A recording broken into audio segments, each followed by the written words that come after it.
Hi, I'm Steve Hopper, And I'm Fred Emmett. and we're the Food Food Pharmacist. Pharmacist. Today, we're going to talk about 2014 and what you can do to help some healthy health resolutions for the 2014 year. Um, this time of the year, a lot of patients come in and are asking us questions like, "Hey, what are some things I can do? It's time for me to lose weight. I don't have any energy. It's time for me to get back in the swing of things." So today, we're going to talk about just a few things that you can do to have a huge impact on your health. And today, I'm going to let Fred kind of start and give us what his first tip for the New Year's is going to be. So, what you're saying, Steve, this is talk about New Year's resolutions for 2014. And what we thought we would do is I'll give you my 2 tips. Steve's going to give you his 2 tips.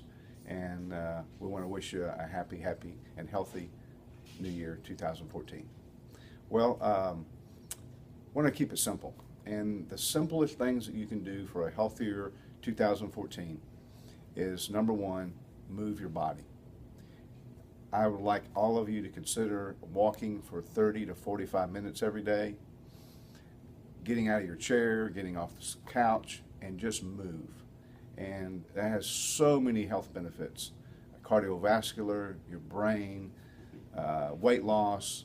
I just can't think of enough. And find something that you find enjoyable to do that you will do. Walking for me is fun to do. Playing golf is fun for me to do. So that's my first tip. Well, but some people may ask, I hate exercise and I can't stand it. Is there other thing? Can you consider even something, let's say you work a job that's fast paced, or let's say you like to go grocery shopping, or you like to shop. Can you incorporate that into that exercise movement type thing versus just saying, hey, I can't get on a treadmill. I don't want to get on the elliptical. Good point, Steve. I do enjoy going to the gyms. I work out for strength training and that type of thing, but I'm fortunate enough to have an occupation as a pharmacist that and I've measured this with a heart rate monitor, that for every 10 hours that I'm working, I'm aerobic for 2 hours. And that works out to about 20% of my activity while I'm working, because I'm moving, I'm out front helping someone walk into the lab, and I always walk as though I'm late for an appointment, and try to move my arms and just move. I learned also that when I sit on a chair and talk to patients, I'm not aerobic, and that was an important thing for me to learn. But yes, any type of activity, and I was careful not to use the word exercise. I used the word activity, physical activity. That would include shopping, walking the mall, yard work. If you have a job that you're able to, fortunate enough to move, like a postman or a FedEx delivery person or UPS delivery person or a pharmacist where you're moving, that all counts. Very good. Well, like you said, those are good points as far as, bringing up the ideas with activity and staying active. So if you had to say, what's your other big tip for the New Year's, what would you suggest that would be, Fred? Take fish oil. I have a colleague that I respect, Dr. Barry Sears, and we'll listen to one of his lectures in Norfolk, Virginia, when he told us, if your patients won't do anything, have them drink a bottle of fish oil. Well, that's a ridiculous amount to drink, but taking fish oil, I usually recommend 3,000 to 5,000 milligrams of EPA and DHA every day. It's easy to do. Take a quality fish oil and do it every single day. Just briefly, what do you mean quality? There's fish oil everywhere. You can pretty much find fish oil, because everybody's jumping on the fish oil bandwagon. There's way too much studies out there to say you shouldn't take fish oil. But just briefly, what do you mean by quality fish oil, Fred? What do you look for in quality? The concentration. Each capsule should be 60% concentrated. So in a 1,000 milligram capsule, and it's often misleading that when you pick up a bottle of fish oil, it'll say 1,000 milligrams. Well, that's 1,000 milligrams is the total volume of the capsule, which you have to flip the bottle over and look at the nutrition label, and it'll tell you how much EPA and DHA is in each capsule. And the capsules that we carry are about 1,000 milligrams, but they have 600 milligrams of EPA and DHA combined. Oh, very good. Well, what are your tips, Steve? Well, for me, probably the 2 things I would say are related to, one is going to be eating. The one thing is, and your mom always said it, and it's totally true, is you should always eat breakfast. We naturally have a high blood sugar in the morning, typically because our body kind of energizes us and creates cortisol, which creates the hormone to kind of get us up out of bed.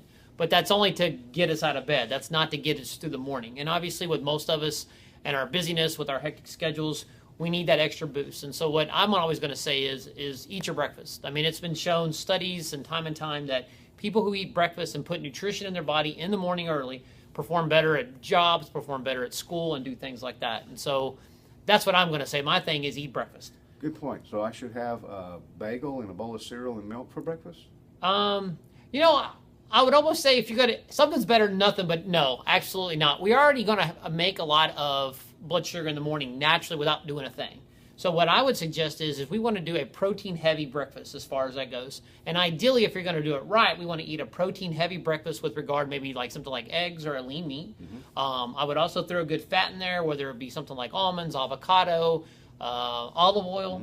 And then we want to add our carbohydrates, and our carbohydrates, like Fred talked, is related to our activity. If we're going to be really active that day, hey, we can do some fruit and things like that, even maybe some tropical fruit if we know our day is going to be a action-packed, heavy activity day. But if we know it's not, well, then we maybe got to stick with the vegetables for breakfast. Maybe some spinach, something like that. Maybe some tomatoes, something like cucumber or something like that. Something that's easy on the system. That's not going to run our blood sugars up. But the important thing is fueling the brain, fueling the body with that energy in the morning versus just getting out of bed, jumping into work, and we create this cycle of continuous stress throughout the day if we don't eat breakfast. Good point. So that's my first tip I'm going to say. Second tip that I'm going to give, and this kind of goes along with lines of supplements, is vitamin D. We have to begin to think of vitamin D not necessarily as a vitamin anymore. Actually, vitamin D is really a hormone. It's actually a prohormone, and it's so critical in the body. I think there's been latest research shows that over 400 body processes need vitamin D to be productive. Vitamin D has been shown to basically reduce your risk of cancers. It's been shown to help improve your immune system. It's been help with blood sugar regulation. That's just three things that are probably important, I would imagine, going into the year, along with many other things as far as energy production.